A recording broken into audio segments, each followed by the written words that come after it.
Today, I offer you an invitation on behalf of your Racial Justice Working Group. This is an opportunity we want to provide to you as a way of participating in and shaping and forming the racial justice ministry of Plymouth Congregational Church. Our focus today will be on 3 special working areas that have emerged from all of the meetings, and if you remember the conversations we had last year with the congregation and that program called WOW, these are the gleanings from that, processed through many months of meetings, and shaping out into 3 important activity areas. And what we want to do today is give you a taste of each of those activity areas. Not the whole thing, just a taste. And invite you then to be able to participate in the ongoing work of those, because we need help.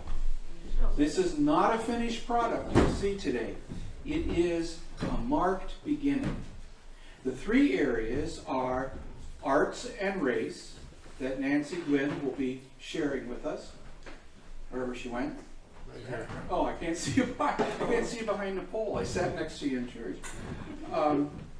Reparations with Jim Watts and Linda Molosky, and then African American music in worship that Pastor Eric will lead us in. We're going to take about 5 minutes for each to do what we're calling a glorified elevator pitch. And it's glorified and blessed at the same time if we all listen. And then afterwards, we're going to open it up so that you can go to any center you want, or all of them, and learn more. But most of all, we'd like you not to leave before you have indicated on the sheet on the table your interest and what you might be willing to join in as we shape the vision and the hopes of Plymouth Church. My role is to introduce you and be the heavy that keeps it moving. And I will try to do that as I time keep. Tom and Ben, thank you very much.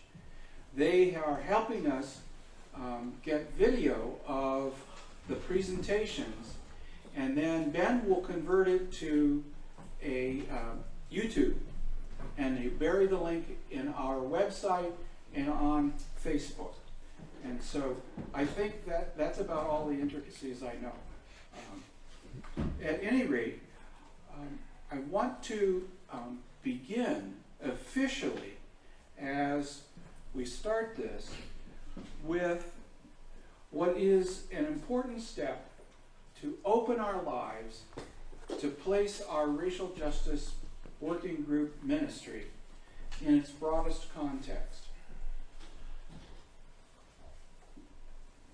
What I want to share with you is the land acknowledgement that our deacons are working on that recognizes this historical place and the movement of time through this place, the life of these people, and our life to come. Plymouth Congregational Church, United Church of Christ, acknowledges with respect the Onondaga Nation, firekeepers of the Haudenosaunee, on whose ancestral land Pilgrim Church stands, and out of which our ministries continue to emerge. One final note, in consulting extensively with Nancy Gwynn, we're reminded that this process, though it may have a different name, is not new to Plymouth Church. As we look back over our history, we can count many times when we have had this type of endeavor to help us shape and plan our directions to come. So, are there any questions about the process? Good. Go. And our first presentation will be with Nancy for Arts and Race. I'm going to talk a little bit about World Cafe, widening our welcome through art. And so this is my display of the things that I'm going to talk about. And it's here because, so that, can you just put it on me? Sure. Okay. It's here so that people can look at it after we go all around. I've never had one of these things on ever. So I would like to talk first about a really wonderful discovery that I made when I was doing a little research for what is going on with art in the community and what might we be engaged with. And that has to do with finding out about this man whose name is London Ladd. So I was doing a little research on murals in Syracuse. What murals are going on, where's the street art that we might be familiar with. And lo and behold, I discovered London Ladd, who graduated from OCC, went through 2 programs at Syracuse University, and teaches there now. And he is an illustrator, a children's illustrator. He got his Master's of Fine Arts through illustration. He's a muralist, and he has done 2 murals in the city, probably more, but 2 that I want you to be aware of. If you leave this place and head south down Salina till you get to the railroad overpass on Taylor Street, on your right you will see Martin Luther King. On your left you will see Frederick Douglass. And that man, with resources from the community and Syracuse University, completed these 2 murals, and here he is. He also, this is a self-portrait, and this is a book, Black Gold, children's book, which will come out in October. Probably we'll purchase it to put in our lending library. And this is a book that he did in the past called Under the Freedom Tree. And I actually brought this so that you can pass around and see his artwork. And we're going to put this in our lending library, which is downstairs. So the other person I would like you to be familiar with, and you probably already are, so my voice is trembling a little bit, is Ellen Blaylock. She's an artist in residence right now at a gallery in a community center in Auburn, but she just finished a residency up in Oswego, a community residency. She likes to talk about herself. She's a narrative quilter, and she's a photographer, among other things. But her quilting techniques have to do with researching or hearing a story and researching it, and her quilts are just amazing. They look like photography. They're just creative arts and crafts, and if you come close and look, you'll see here's Ellen sitting right in front of her supply of fabrics and stuff. So up in Oswego, she actually held quilting classes. People put together a square. They made a community quilt. She's done all sorts of things like that. So I want to just mention these 2 people as real life artists that are in our own community that we might network with, or we might get suggestions from them about who we might network with in the future. So those are my 2 discoveries. I think Dale is going to give me time here in a minute. So these are the ideas that we came up with in our WOW workshops and in our ongoing meetings with racial justice. We talked about connecting with Art Rage. Here's Art Rage down here. Rose Viviano is the director. Clifford Ryan, who's been here to speak at Plymouth, is right now being honored there, and he's going to give a talk in October. Art Rage is really resistance-oriented art is the best way to talk about it. And over here is the Community Folk Art Community Center, which is right down here on, not too very far from us. They have made a commitment to focus on artists of African diaspora. And I don't know how long that's been their focus, but it has been for the last few years. They're right now coming up, tickets are available to go to see the Alvin Ailey Dance Company over at the Landmark and then go to a dinner with them. Now I mention them not so that we'll all go to dinner with them, that would be very nice, but they have artists moving in and out of that folk art center all the time. They have all sorts of things available that we might be part of, and they're just our neighbors. So right next to University Methodist Church, down the street, across from the theater. So that's another thing. I also wanted to mention, it's my understanding that our pastor was at the state fair and met Ruana Rogers. And Ms. Rogers is the Vice President of Racial Equity and Social Impact at something that is called Center State, and it's an organization about the welfare of the city, but she is specifically involved with looking at inclusion. I haven't talked to her yet. We just became Facebook friends, so there's some promise, and she would be an opportunity too. Then I also have to mention another opportunity that has come up before in our class, and that was to do tours of murals and street art in the city. That actually came as an idea from Carolyn Cargo. Some people have already done that, but there are lots of ways to do that. Going to not only see the murals that we're talking about, but also some graffiti. And I mentioned one in particular. Where is he here? Yes, his name is Vacant. He does the graffiti around the city with the eyes. You see the eyes in various places. He's looking at us. That's his image. And then another thing, the stand communication, they have a print. Okay, they have print, and they do a photo walk in the summer on the south side. You can bring a camera, walk around, they do a display later. And that's all I'm able to say at this time. So, moving on. Coffee is hard to deal with. We have 2 people signed up so far. The point is, we don't have to do all this, but this group will get together to decide what we would like to do. What will we want? How do we want to network? How do we want to become engaged? Do we want an artist in this building? Do we want to offer even space for somebody to do their art in one of our empty spaces and use them as an artist in residence? Okay, thank you. Sure. Hello, I'm Jim Watts. Thank you all for being here, and thank you for the Racial Justice Working Group for putting this on. Are we good with the sound? Yes. All right, great. So in 2020, Plymouth Congregational Church's Racial Justice Working Group led us through a very intense and important and serious discussions about anti-Black prejudice and systemic racism. In an effort to build on the momentum that was created by those WOW workshops, several of us took an online course created by the Grassroots Reparations Campaign.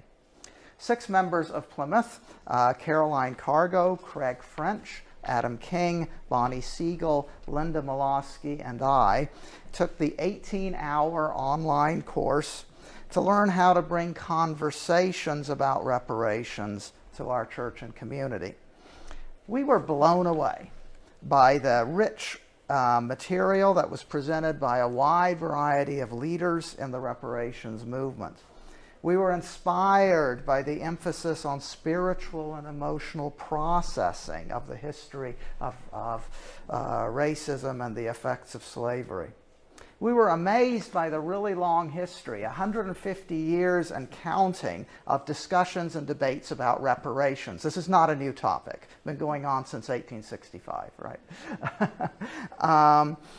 And that those debates that have been taking place all along within African American communities as well as within the wider society. We were intrigued by international examples as well as American examples of successful reparations efforts to address the effects of systemic cultural harm and even genocide. So the topic of reparations, that is repair of systemic racism, of social and cultural and spiritual repair, this topic required individual soul searching and open, trusting discussion among friends. Now we would like to take this further to ask what real action we at Plymouth can take to bring about further repair for systemic racism. Now, I want to address just one question. That's the invitation today. If you're interested in joining in that, figuring out how to do that, our sign-up sheet is here, right? So that's what we want to do next. What are we going to do about it? In order to add fuel to this topic, I want to address just one question that comes up front, which is the question of what does the word reparations mean? The first idea that jumps to most people's minds is financial, cash payments. Economics actually is a big part of reparations discussions because the economic disadvantages suffered by black people due to systemic racism have been and continue to be huge in our society. But through the grassroots reparations campaign, we learned that reparation means far more than just money. Again, this discussion has been going on for 150 years. But in 2005, the United Nations adopted a definition of reparation that has 5 components to it: restitution, compensation, rehabilitation, satisfaction, and guarantees of non-repetition. Now, the United Nations was focusing globally, right? So restitution, if possible, restore the victims to their original situation. Think of situations of refugees fleeing war-torn countries, trying to restore them back to a peaceful country of their home country. Compensation, here's the money angle, for any economically accessible harm. Rehabilitation, which includes medical and psychological care and legal and social services. Satisfaction, which includes, among other things, verification of historical or contemporary facts, public apologies, and commemoration of the victims. I would include under satisfaction also includes dismantling monuments to the oppressor. So the whole discussion of Confederate war monuments and the like over the past few years fits under this. And finally, guarantees of non-repetition, which includes government controls and establishing the rule of law, reforming laws that allow for gross violation of human rights, and I would add here it also includes denominations and churches discovering their own complicity in such events and promising and putting in means to prevent that from happening in the future. Just a couple of quotations to finish out here. Dr. Reverend Iva Carruthers moved these ideas into the context of faith communities in this way. Today's movement for reparations is an offering for repentance to the church and its believers. It begins with acknowledgement of wrong, an apology, and then an attempt at earnest remedy and restitution. A couple of other descriptions of reparations that struck us in particular was one from Dr. David Ragland, the director of the Grassroots Reparations Campaign, who had been involved in truth and reconciliation efforts previously, but has argued that reparations is the midpoint between truth and reconciliation. There's finding the truth, there's reconciling, but how do you get from one to the other without repair? Right, so the reparations that moves us to that. And finally, from Willard Lett of the National Coalition of Blacks for Reparations in America, and COBRA, reparations are the new abolitionists, and that's resonated with us. We like to point to the abolitionist origins of this church. Maybe this is a way of reviving and carrying that out further today. So, to sum up, the events of recent years have challenged many of us to commit to being anti-racist. I hope that these conversations that we've had and this new working group will lead us to claim that we are also, as a church, reparationists, committing to repair the consequences of systemic racism. If you would like to join us in doing that and in figuring out what that means, please sign up. Thank you, Jim. So I'm not going to talk long. You all have heard from me a lot this morning through preaching and in worship today and prayer. So I'm going to keep it brief and to the point. And I want to just express my gratitude to the Racial Justice Working Group and to you all while I have this moment to say thank you for your faithfulness and continued witness of being Plymouth and living into its mission of welcoming all, growing in faith, and working for justice and peace. So the attempt here, what about this conversation about African American music and theology. There's always conversations, probably in every church, about music and how can the music grow, how can it be different. And one of the things that came out of the WOW workshops was a desire to grow in our music ministry and grow in our worship. And to get there, what we came up with was creating an opportunity to learn about the theology, the thought, what is the underpinning, the foundation that shapes what we see in African American music and worship. Now, it's not to replace our worship service and what we have here, but rather, how can we add to, and how can we create that beautiful harmony and synthesis to expand our music ministry? So to have perhaps a forum or a learning opportunity about the theological underpinnings of African American theology that shapes the music. And then a learning opportunity about African American music and worship. So a more deeper dive, a more specific dive into what it is that we might see if any of us have ever been to, or when we have seen, especially these days a lot easier to see with Facebook Live, African American worship. So that is the attempt here, and then Joe is going to expand further on another opportunity that you can also help and be involved in as far as the music ministry goes. So when I came to Plymouth, my church music background, my ideal had always been like Anglican church music, where there is church music, there is secular music, and then never the two shall meet. And I remember I had only been here a couple of weeks when Harvey Pinion asked if we could do one of Bette Midler's songs. From a distance? No, From a Distance, thank you. From a Distance in church. And I remember thinking, oh my goodness, what am I in for? But I said yes in the interest of being collegial with in a new relationship. And then when the service proceeded, I really saw how that particular piece fit into the service that week. And that it really reached people in a special way.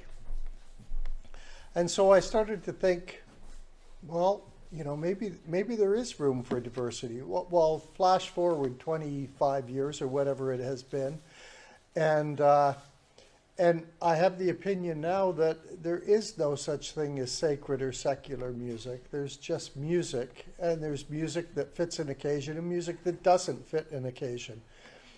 And how that has expanded in the last year is, especially as we've been looking at expanding the diversity in the offerings, I kind of made a little goal with myself that rather than, when we do the hymns, traditionally churches look at diversity in hymns as, well, here's one from 17th century Norway, and for diversity, we have one from 17th century Sweden. And I didn't want to do that anymore. The very way that you sing hymns is very much culturally rooted. And so you'll notice that we've, especially this year, pretty much every week, I'm trying to do one hymn, and it depends on whether we might not make that goal every week, but most weeks, and sometimes twice in 1 week, to do something in a more African American style, more improvisational, more jazz. With that, for many years, the budget allows me to bring in 4 students to assist with the choir. And I've always looked for students that have diverse interests. So we're really grateful for Alex Tallarico, who of course plays timpani for traditional hymns. He plays drum set and other percussion. I think that adds a lot to the service. And now with Liam, who is a great bass voice, but also does jazz trumpet and legit trumpet too. So, that's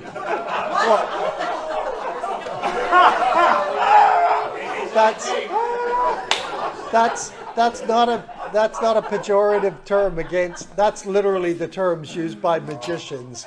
If you do jazz or legit, it does not mean that one is superior to the other in any way. It's just a style of playing. So yes, that's what we're working on. And you'll notice with the choir, now today we happen to do two anthems that were very much from the Anglican tradition of the early 20th century, but you'll notice that changes from week to week. I always try to base the anthems based on the theme for the day or the lectionary that we're using. So there's not always the possibility of saying, not only do I need something that talks to this scripture, I need it in this particular style. That sometimes is a bridge that's too hard to cross. But I hope you notice the offerings that we are doing more jazz in services, and we will be. And of course, now we have this new initiative to have Jazz and Justice, which will be one service a month that will focus specifically on jazz music and justice issues. So that's what we're doing. We learned that there are a multitude of ways that we can draw nearer to God. Yes. My favorite comment after the postlude was Craig French came up to me and said, "Not at my funeral." I want to thank all of the presenters, and I would like you to, especially to go over there for the follow-up so that people can sign up in an interest to continue the conversations and move forward.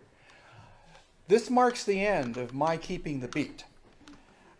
Our challenge is to interact with these interest areas and to come to the table to help put vision into reality. One final word of thank you to the man filling his face over here.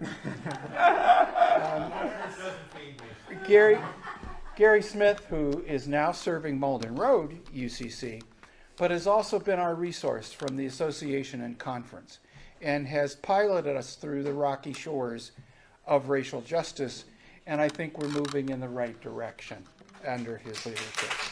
Thank you. And he's also a member here, so that gets him extra points. Okay, folks, move around, interact, and sign up. Thank you so much.